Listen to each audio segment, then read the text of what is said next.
They tied his hands behind his back, the coarse rope biting into his wrists. 6 rifles lined the courtyard, polished barrels glinting faintly in the grey dawn. The commandant's voice broke the silence, reading the sentence that had been written long before.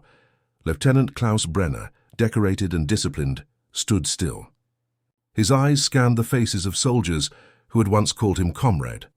And then he smiled, not a nervous twitch, not a mask to hide fear, but a smile that carried calm, defiance, and something darker, the kind of laughter that chills those who hear it. It was not madness. It was clarity. He knew the end was near, and yet he held a moment of power over those who would execute him. The air was thick with mist and mud, the smell of damp earth mixing with the metallic scent of rifles. The morning was silent, except for the quiet shuffle of boots and the subtle tightening of straps. Every breath seemed to echo, every heartbeat amplified in that courtyard of judgment. When the order was given, Klaus did not flinch. He looked at the squad, and his laughter, quiet at first, almost imperceptible, began to rise. A sound that carried mockery, resignation, and an eerie sense of freedom all at once. In that single heartbeat, history paused. The soldier who had once fought with honor now commanded a final, unspoken authority. The laughter of a man who had faced death and found its shadow strangely amusing. The courtyard smelled of damp earth and old smoke, a lingering ghost of battles fought and lost. Broken cobblestones glistened under the grey dawn, puddles reflecting the skeletal remains of war-torn buildings. Silence reigned, thick and heavy, wrapping the prisoners in a tension that made every step feel louder than gunfire. Lieutenant Klaus Brenner stood among them, hands tied but posture unbroken. Once decorated for courage and loyalty, he now wore the mark of betrayal. His uniform, tattered at the edges, carried the weight of countless campaigns that had ended not in glory, but in accusation. He had abandoned his post, yes. He had led a group of prisoners to safety while others obeyed orders blindly. The state labeled him a coward. The survivors whispered of heroism. To some, he was a man of honor. To others, a man whose defiance would cost him his life. Around him, soldiers shuffled nervously, rifles glinting with cold precision. The guards' faces were hard, trained to suppress emotion, but even they couldn't ignore the calm radiating from the condemned man. Klaus's eyes, steady and unflinching, scanned the courtyard. Each glance carried the weight of decisions made in the dark, choices that would now meet the cold light of morning.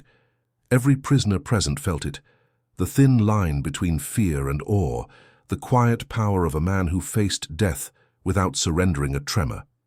There was no pleading, no trembling, just the eerie stillness of a soldier who had laughed in the face of impossible odds, now about to confront the final one.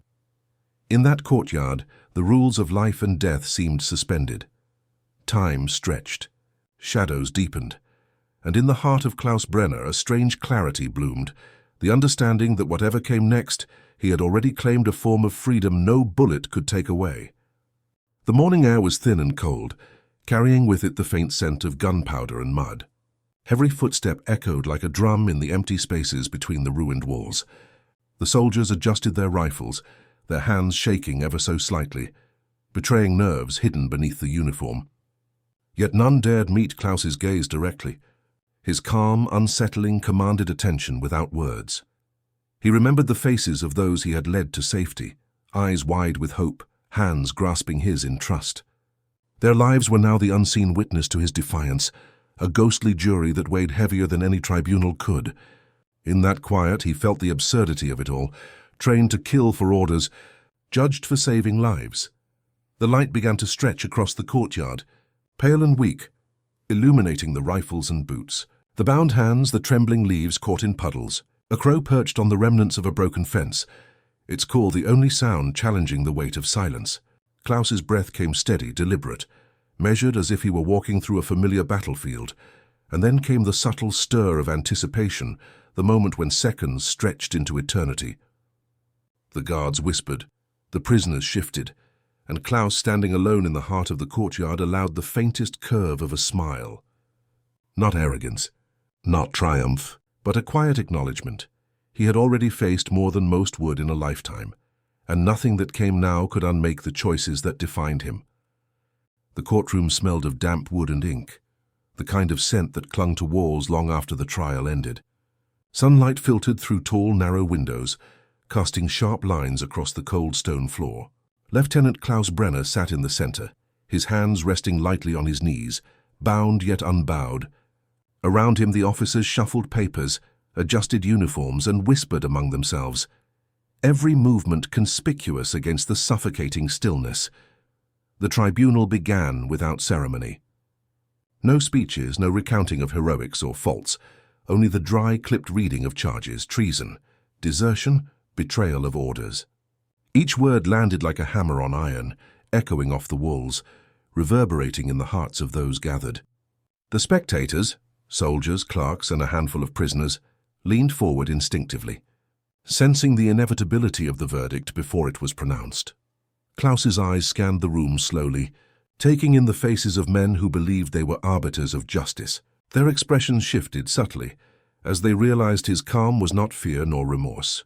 It was something far more unnerving, recognition of the absurdity of their authority, the fragility of their control. He had faced death before in war, in ambush, in the quiet moments where conscience and command collided, and he would face it now with the same unflinching gaze. When he was asked if he had anything to say, he produced a folded sheet of paper from his coat pocket. His handwriting was neat, precise, almost intimate in its brevity. I fought for my country. Then I fought for my conscience. Only one betrayed me. The words landed like stones in a still pond. Silence deepened, stretching into an oppressive weight that pressed against every chest in the room. No one stirred. The officers exchanged glances, unease creeping into the spaces between protocol and procedure. The clerk cleared his throat almost apologetically and read the verdict: guilty. Death by firing squad. The guards approached to lead Klaus away. One, younger than the rest, leaned close and whispered, uncertain yet confident in the expected reaction, "You'll be begging tomorrow." Klaus's smile was slow, deliberate, and chilling. "Begging is for the living," he said. It was the last time anyone would hear him speak before dawn, the last moment of human sound before history's final silence enveloped him. And in that smile, faint, measured, almost imperceptible, lay the echo of defiance that would haunt the men of the tribunal for the rest of their lives. After the verdict, Klaus Brenner was escorted down a narrow corridor that smelled of damp stone and sweat. Each step echoed, a slow metronome marking the passage of time he no longer owned. The walls were close, unyielding, and shadowed, a corridor designed to compress the soul, to remind a man of how small he had become before the machinery of justice. The guards' faces were a mix of routine and unease. Some stared straight ahead, pretending the weight of what they were doing could be deflected by indifference. Others stole glances at Klaus, and in those stolen moments they felt a chill. For though he walked quietly, his presence was loud. There was no fear in his eyes, no plea for mercy, only the calm acknowledgement of inevitability. Whispers of his prior deeds had followed him, the men he had saved, the courage shown under fire, the quiet rebellion against blind orders. Yet here in the cold stone corridor, none of that mattered. He had become a symbol, an enigma, a man who would meet death with laughter in his heart. And the guards could not reconcile the contradiction. A soldier condemned for disobedience, yet unshaken by the ultimate sentence. Klaus's mind wandered, tracing the faces of those he had led to freedom, the moments of fleeting humanity amidst the devastation of war. He remembered their eyes, the silent gratitude that needed no words. He remembered the fear he had seen, not his own but that of men forced to obey when conscience screamed otherwise. And now he walked toward his own reckoning, carrying the memory of every choice, every defiance, every act of silent courage. No hand touched him. No order broke the rhythm of his steps, and yet each footfall carried the weight of destiny. Behind him the guards whispered again, uneasy with the lack of submission, with the impossibility of understanding a mind that met death with humor and clarity intertwined. At the exit of the corridor, the first pale light of dawn struck through the open courtyard. Klaus stopped for a moment, raised his head and let the cold air fill his lungs. It was a breath of clarity, a moment suspended between life and what would come, and in that frozen instant, the soldiers realized the truth. The man before them was not pleading, not afraid. He was alive in a way they could not touch. The courtyard was silent, save for the soft drip of rain from broken rooftops. Puddles reflected the pale morning sky, muted and grey, a colour drained of warmth. Klaus Brenner stood alone in the centre, his hands tied behind him, boots sinking slightly into the mud. The soldiers formed a semicircle around him, rifles raised with precision, their breath visible in the chill. The commandant, his uniform damp from the rain, read the sentence in a trembling voice. Each word reverberated across the walls of the courtyard, heavy and final. Klaus did not flinch. His eyes met the commandant's, calm and almost amused. "Even God must be tired of this war," he said, his voice soft yet piercing. The wind caught his words and scattered them across the empty space. It was a sentence that hung like smoke from a candle snuffed out too soon, leaving only the memory of flame. The blindfold was offered. A soldier's hand hesitated, waiting for compliance. But Klaus refused. Not out of defiance alone. There was a subtle understanding in his gaze, a knowledge that death was inevitable, yet meaningless if approached with fear. He began to laugh. Quietly at first, like a man murmuring a private joke, then louder, filling the courtyard with a sound that was equal parts mirth and horror. The soldiers stiffened. Some said their hands shook. Rifles wavered as if the laughter had carved through their certainty. The wind carried the sound, and in that moment the world seemed to pause. The echoes of war, the memory of lost comrades, the weight of obedience and betrayal, all converged into a single heartbeat, a single laugh. Klaus's lips curled, but his eyes remained serene. It was not madness. It was recognition that the true power in that courtyard lay not in the rifles, not in the commandant, but in the man who faced the inevitability of death and chose to meet it with the unflinching clarity of his own humanity. The soldier's hesitation lengthened, almost imperceptibly, a fraction of time stretching like molten steel.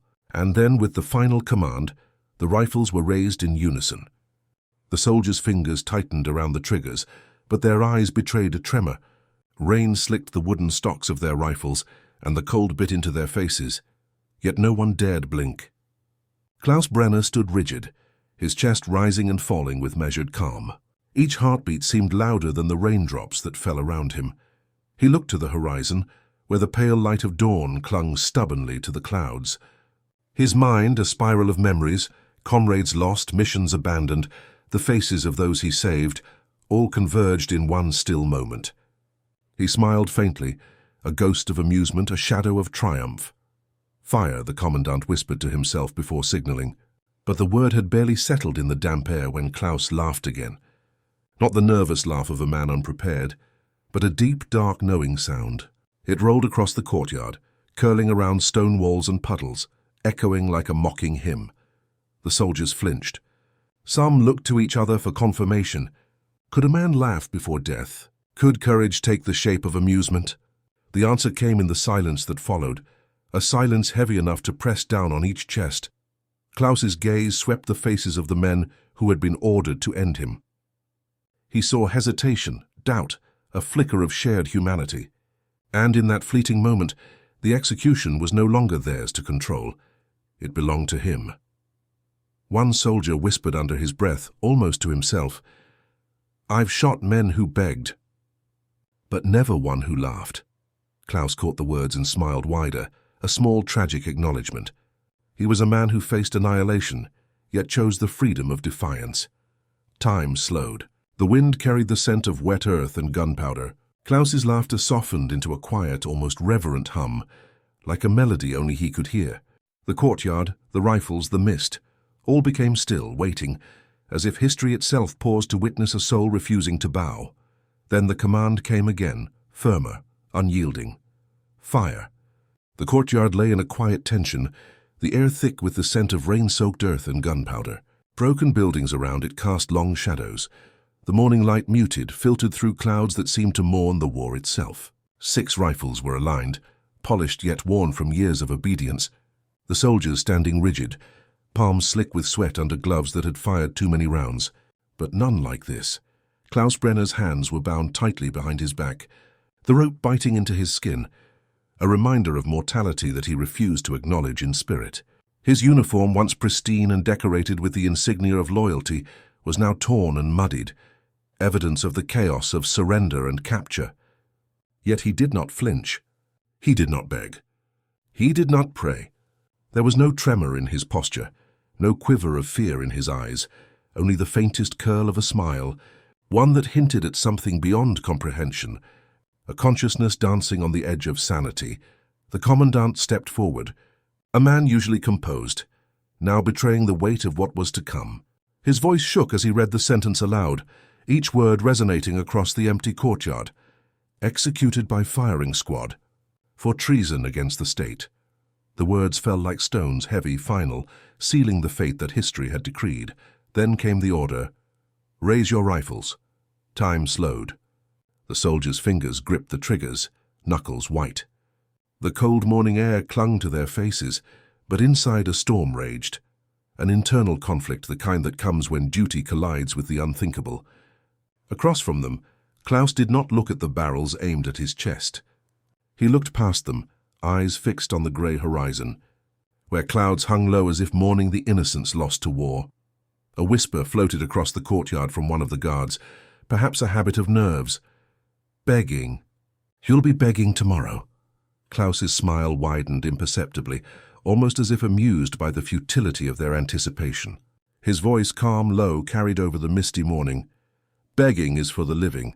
Then the command echoed, fire. The rifles cracked simultaneously, a violent symphony against the stone walls.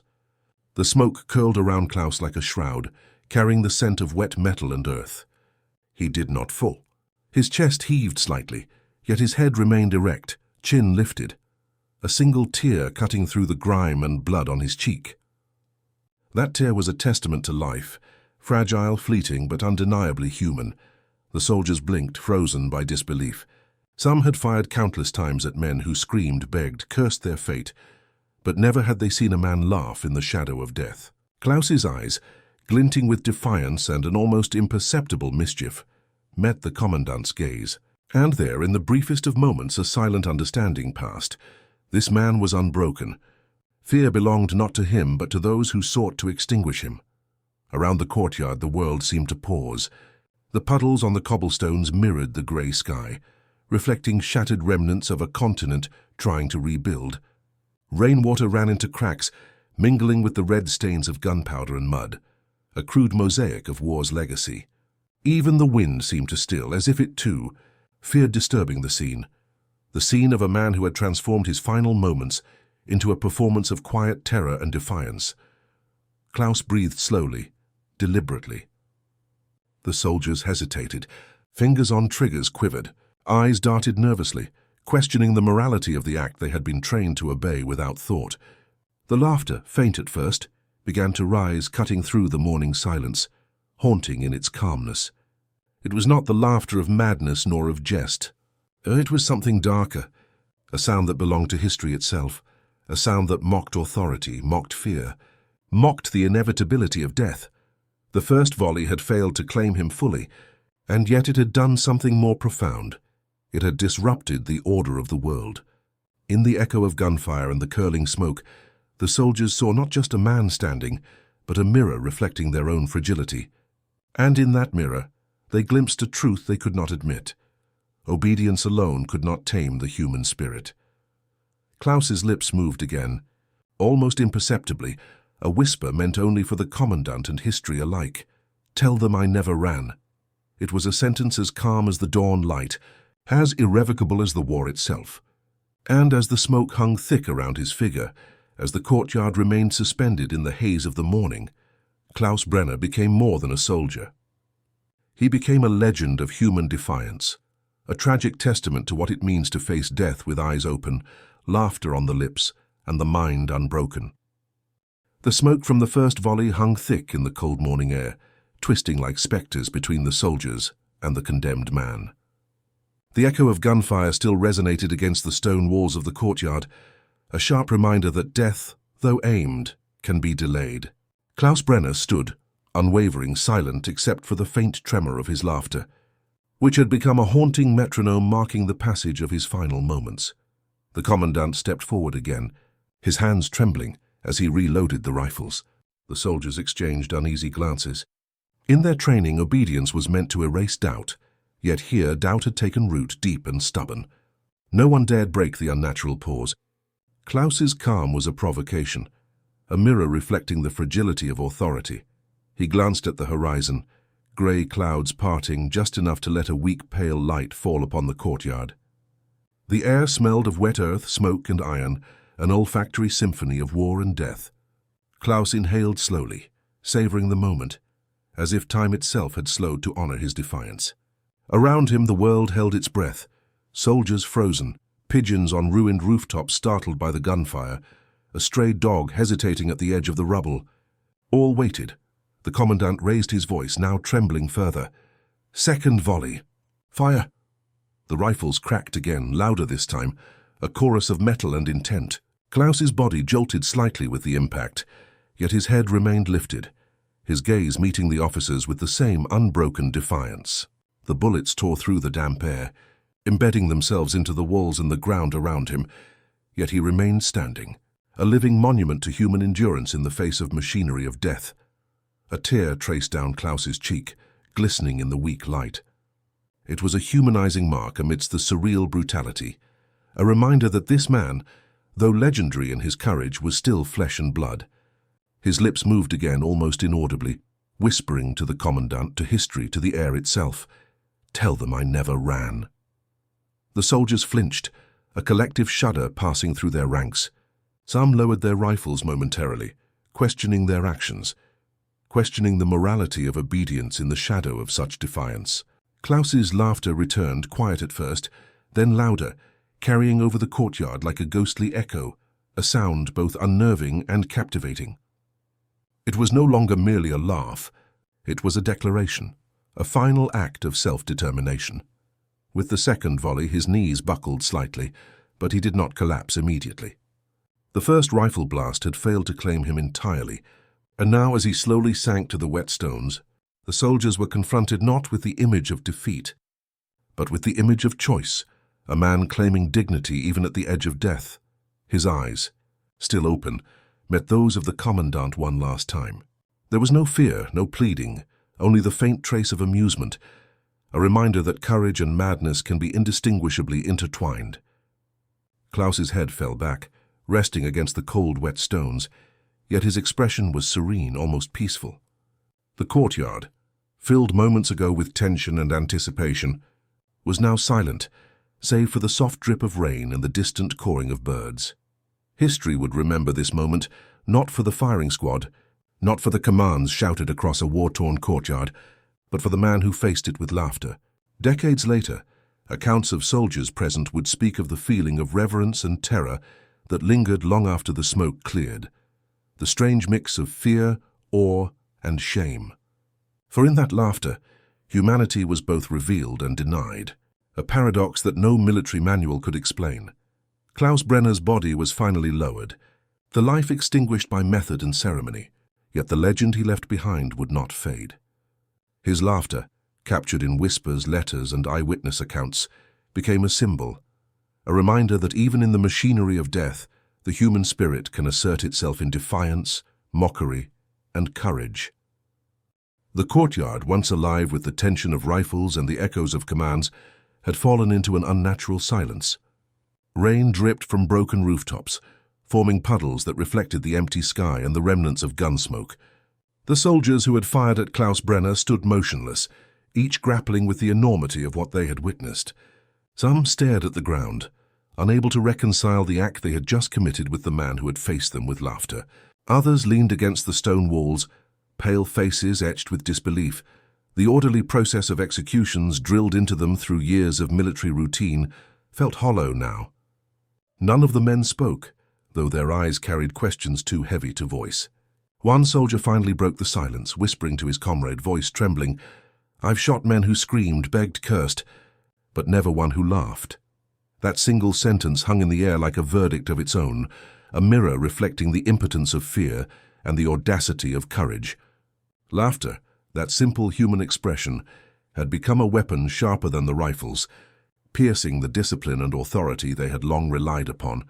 Meanwhile, the officers moved mechanically, folding uniforms, recording the execution in the military ledger, marking a date that would one day fade into obscurity. 1946, executed unrepentant.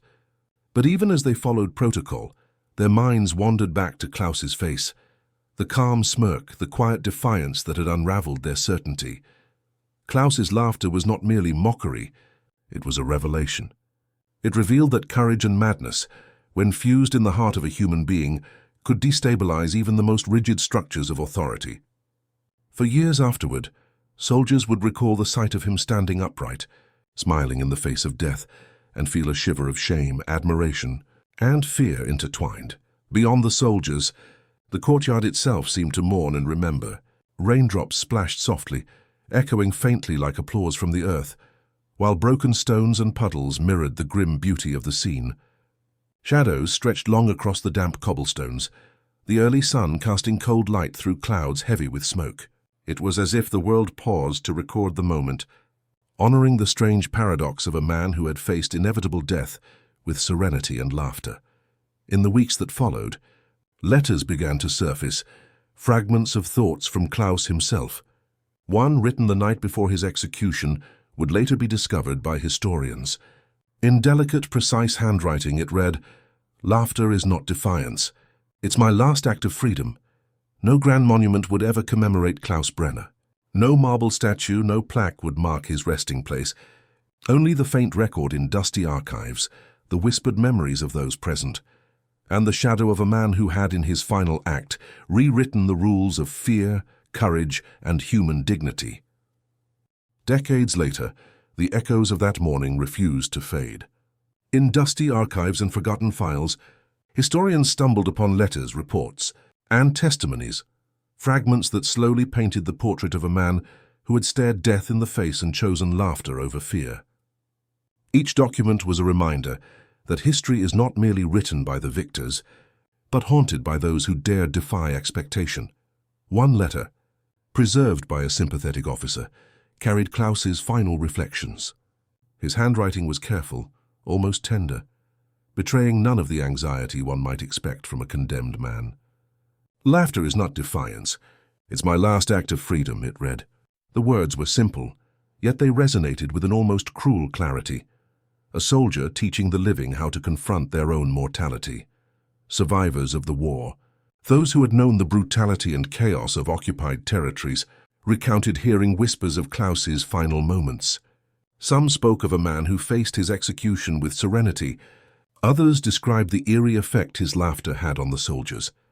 Fear, once a weapon to control, had been rendered powerless by the sheer audacity of a single human act. It was madness, yes, but also an unshakable, unnerving courage. For the families of the executed, for the officers who had obeyed orders, and for the historians piecing together the fragments, Klaus became a symbol. Not of rebellion against justice nor of treachery, but of the strange and haunting human ability to confront the inevitable with dignity, humor, and even subtle defiance. His story reminded them that sometimes the gravest acts of war are not measured in gunfire or blood, but in the human soul's response to certainty of death. In the ruined courtyard where he had stood, no monument marks his passing. Only the memory of a faint smile frozen in time, the echo of laughter that refused to die, and the scattered fragments of letters that spoke across generations. Scholars debated endlessly. Was it courage or madness? Bravery or recklessness? Perhaps it was both. Perhaps it was the intersection of fear, conscience, and freedom distilled into a single act. The world moved on, as it always does. Wars ended, treaties signed, nations rebuilt. But the story of Klaus Brenner lingered, whispered quietly in lecture halls, archives, and hushed discussions. A soldier who in 1946 had reminded everyone that even in the darkest moments, the human spirit could assert itself, not with defiance alone, but with laughter. The final line in the record simply reads, "Executed, 1946, unrepentant." Yet history remembers more than just dates. It remembers that smile, that laughter, that refusal to bow. He laughed when death called his name, a sound so quiet, yet so profound, that it pierced the solemnity of the courtyard and lingered in the hearts of those who witnessed it.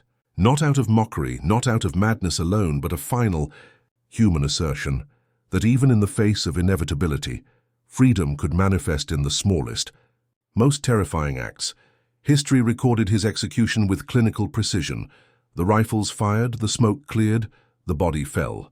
Yet the echo of that laughter survived the years, passed down through letters, whispers, and forgotten accounts. It is a reminder that death may claim the body, but it cannot touch the courage, the audacity, or the defiance of the human spirit. Every reader, every listener is drawn into that moment. The pause before the shot, the calm in the chaos, the faint smile on a man condemned. Klaus Brenner did not simply meet death, he challenged it, and in doing so reminded the world that not every execution ends in silence. Subscribe, because history has more of these moments, moments where courage, madness, and humanity collide in ways that leave you breathless. And perhaps, just perhaps, you'll feel that laughter too echoing across the years, urging you to confront the impossible with your own defiance.